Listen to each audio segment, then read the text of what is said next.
¿Sabes por qué San Pedro y San Pablo son los grandes pilares de la evangelización en la Iglesia? En el nombre del Padre, del Hijo y del Espíritu Santo. Amén. Palabra de vida. Del Santo Evangelio según San Mateo, capítulo 16, versículos del 13 al 19. En aquel tiempo, cuando llegó Jesús a la región de Cesarea de Filipo, hizo esta pregunta a sus discípulos: ¿Quién dice la gente que es el Hijo del Hombre? Ellos le respondieron: unos dicen que eres Juan el Bautista, otros que Elías, otros que Jeremías o alguno de los profetas. Luego les preguntó: ¿y ustedes quién dicen que soy yo? Simón Pedro tomó la palabra y le dijo: tú eres el Mesías, el Hijo de Dios vivo. Jesús le dijo entonces: dichoso tú, Simón, hijo de Juan, porque esto no te lo ha revelado ningún hombre, sino mi Padre que está en los cielos. Y yo te digo a ti que tú eres Pedro, y sobre esta piedra edificaré mi iglesia. Los poderes del infierno no prevalecerán sobre ella. Yo te daré las llaves del reino de los cielos. Todo lo que ates en la tierra quedará atado en el cielo, y todo lo que desates en la tierra quedará desatado en el cielo. Palabra del Señor.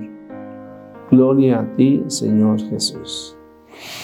Pues, queridos hermanos, estamos en una gran fiesta, San Pedro y San Pablo. La Iglesia ha unido a estos dos santos el 29 de junio. Ambos fueron martirizados en Roma en diversos años. Pablo fue degollado porque él era ciudadano romano. Pedro fue crucificado. La crucifixión no era para los ciudadanos romanos. Y Pedro pidió ser crucificado no como el Señor Jesús, sino estando él de cabeza. Se consideraba indigno de morir de la misma manera que el Señor Jesús. Estos dos hombres, que además también se conocieron, interactuaron, son los pilares de la Iglesia, porque Pedro principalmente se va a dedicar a la evangelización entre los judíos. Como hemos visto, es el Señor Jesús quien escoge a Pedro. Pedro se llamaba Simón, pero el Señor Jesús le pone el nombre de Kefas, que significa roca. Nosotros lo traducimos como piedra. Piedra es un objeto que yo puedo tomar e incluso puedo lanzar. En cambio, la roca es toda una montaña, Hemos visto cómo las olas del mar pegan ahí, le llamamos farallón, en esas paredes de roca que parecen inamovibles y que nada las puede destruir. Eso es lo que le está diciendo Jesús: tú eres Pedro, es decir, te dice piedra, y sobre esta piedra edificaré mi iglesia. Sabemos que Jesús es la piedra angular y que sobre la piedra angular, que es Cristo, la iglesia se edifica.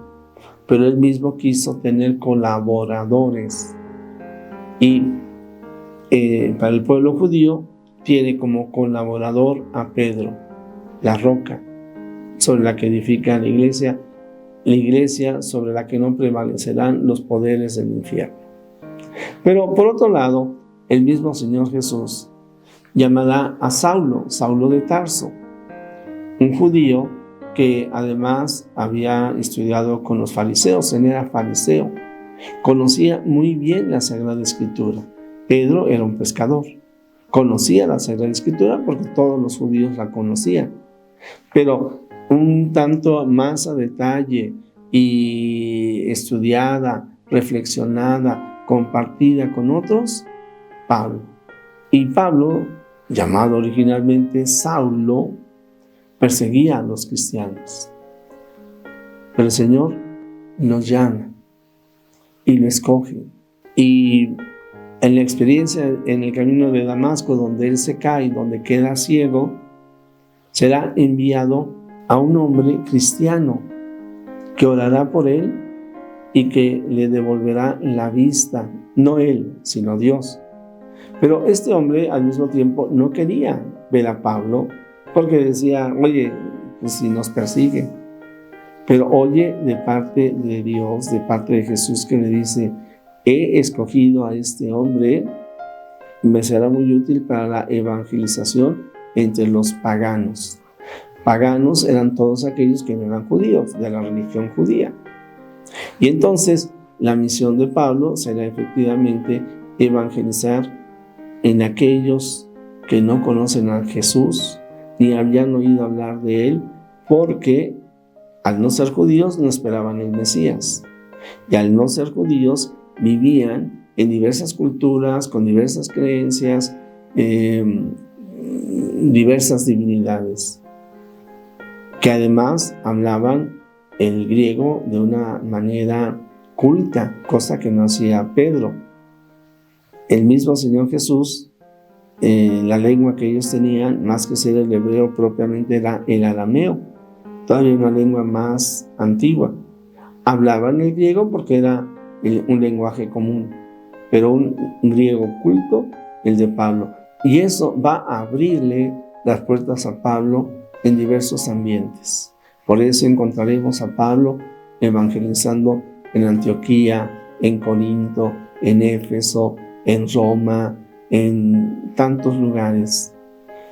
Y en ellos, en la fe de estos dos hombres, tan diferentes cada uno de ellos, cada uno buscando hacer la voluntad de Dios, haciendo la voluntad de Dios a su manera y en el lugar donde el Señor los puso, la iglesia se desarrolla, pero no solamente por la acción de estos hombres, sino sobre todo por la acción del Espíritu Santo. Esto es algo que nosotros siempre tendremos que tener muy en cuenta. El desarrollo de la iglesia del pasado y la de hoy no solamente son instancias humanas, sino es sobre todo por la obra de Dios, por la guía del Espíritu Santo.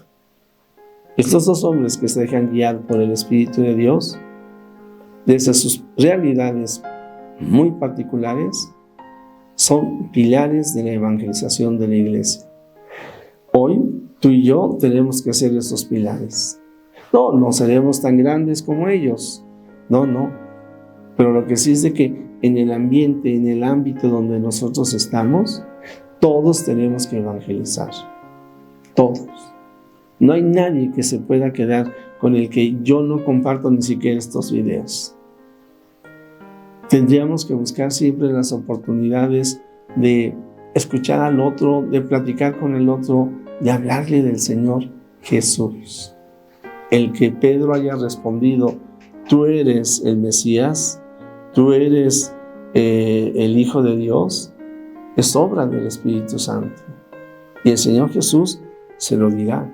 No eres tú el que ha hablado, no es solamente tu razonamiento, es mi Padre quien te lo ha revelado. Por eso nosotros necesitamos constantemente abrir nuestro corazón a Dios, hacer la voluntad del Padre, recibir la redención de Jesucristo y dejarnos mover por el Espíritu Santo para evangelizar. Mi pregunta sería, ¿y tú cómo evangelizas? ¿A quién evangelizas? No importa la respuesta, yo insisto, las preguntas siempre son para ti. Si las respondes, si las pones, pues qué alegría. Pero si no, tú responde. ¿De qué manera compartes el Evangelio?